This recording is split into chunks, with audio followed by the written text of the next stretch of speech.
My good friend George has just given me the keys to his 1986 Porsche 944. I'm going to be testing it out for episode 6 for Tom Bromley Talks Cars. I have a feeling this is going to be a good one.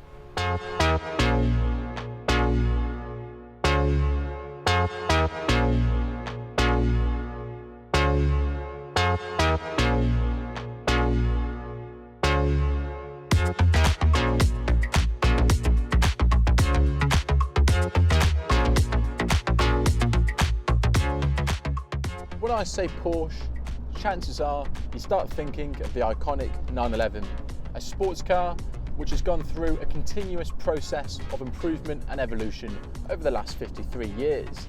Now, early 911s are regarded by many as being appreciating classics, meaning for a young working person like myself on a modest salary, they're somewhat unattainable.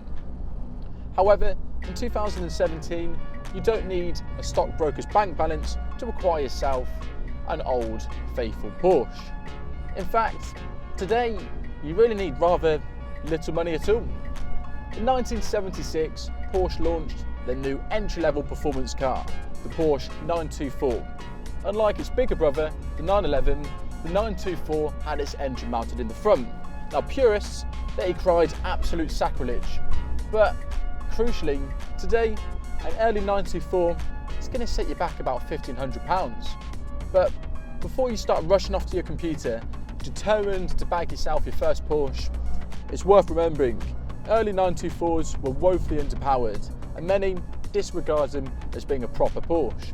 So then, this leads me on neatly to the car I'm driving today, the 924's successor, the Porsche 944.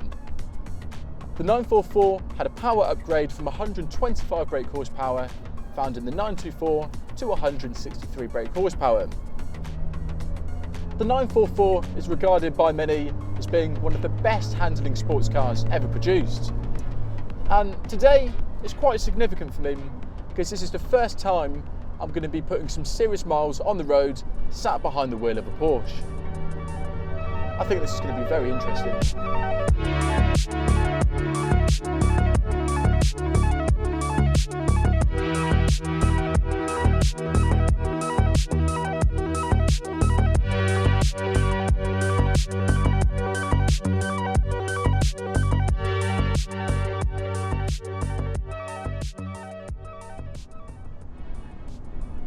The 944 was a car made by Porsche in between 1982 and 1991, and the concept was quite simple.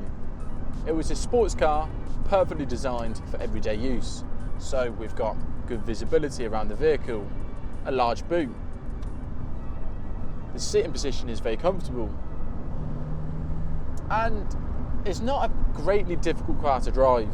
So far I've been driving this car for 4 hours and I'm comfortable, my legs don't ache, and it's easily a car I could imagine driving on a day-to-day basis, getting to and from work.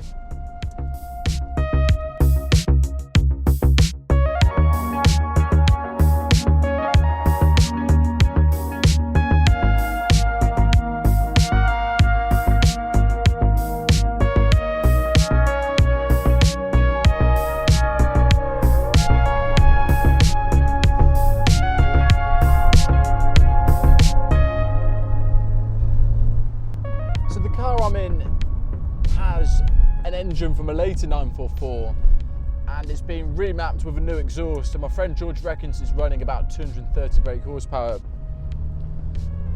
And now I'm taking it for a little run.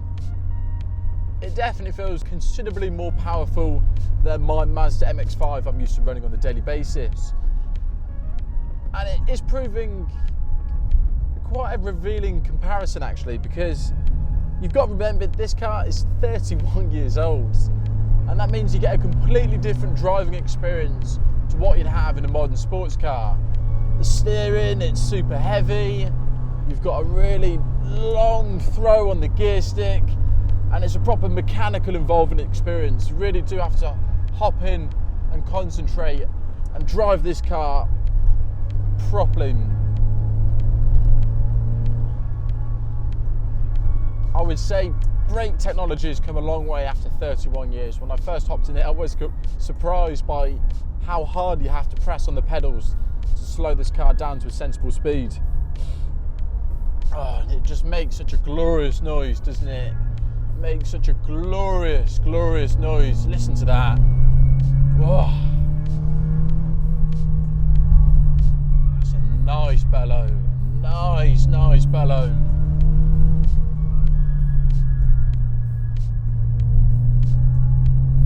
I have no idea what miles per gallon I'll be averaging right now. And quite frankly, I do not care. I do not care. I bet it's absolutely abysmal.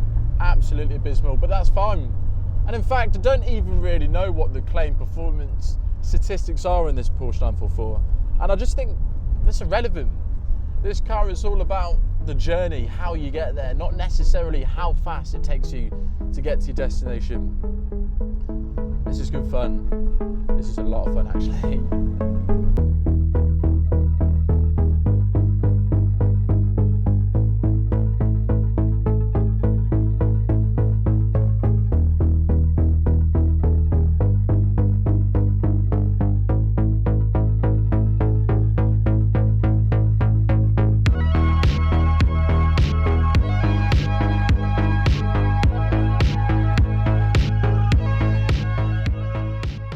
What I think is quite impressive about this car is it's a 1986 Porsche and all the electrics still work. We've got electric mirrors, electric windows, an electric sunroof, and they all work perfectly fine. And I think that's testament to Porsche's build quality. In fact, I had a quick scan through their website the other day and they claim that 2/3 of all the cars they've ever produced are still on the road. So buying a 944 like this, yes, it might be slightly pricey to run in terms of fuel, but then you know it's going to last, it's dependable, it won't let you down. And a car like this, you've just got so much more character, don't you, than normal cars you see on a day-to-day basis. And after I've spent the last few hours with it, it does get a lot of attention. You get a few comments, it turns a few heads, and it's a nice feeling. I like that. And surely, isn't that why you buy a sports car?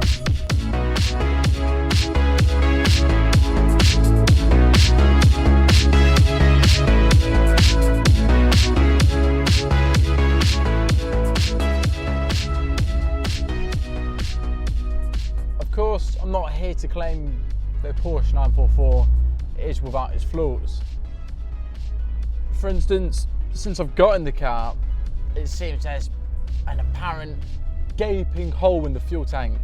It really has just gobbled up all the juice I put in it, but then that's fine, it's been worth every penny. Another thing is, it's quite a humid day today and I'm just dying without having air conditioning. But then you don't buy a classic Porsche expecting aircon, really, do you? Unless I suppose it's been retrofitted.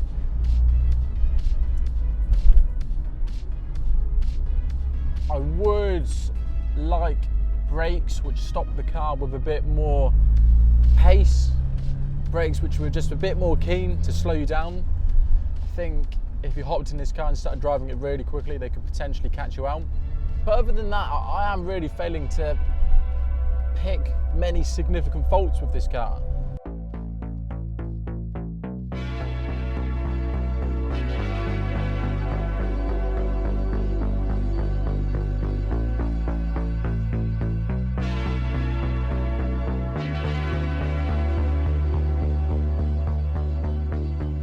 So my day's finally coming to an end in the Porsche 944, and surprise, surprise, the rain has decided to make an appearance.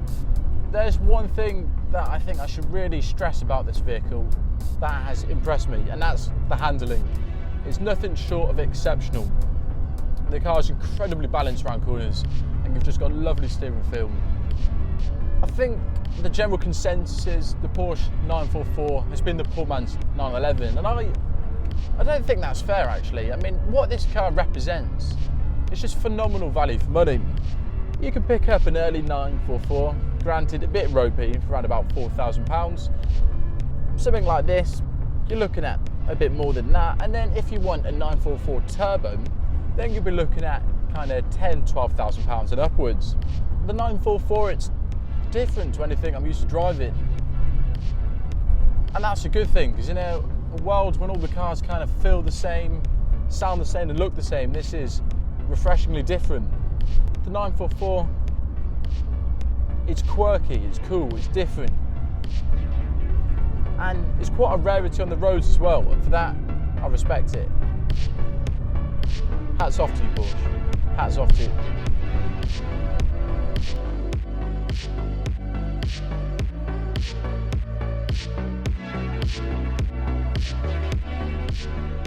Alas, my time with the Porsche has unfortunately come to an end.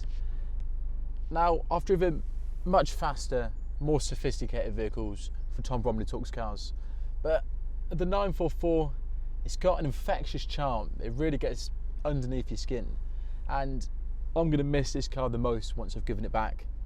Until next time, guys, cheers.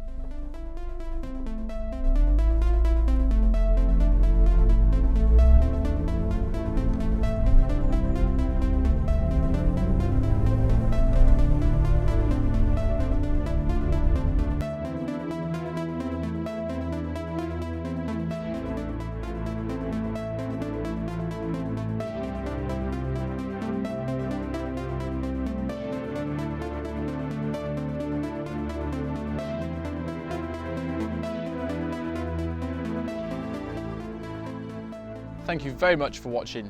If you enjoyed what you saw, then please do hit that wonderful subscribe button. Give it a thumbs up and let me know what you thought in the comments box below. Until next time, cheers.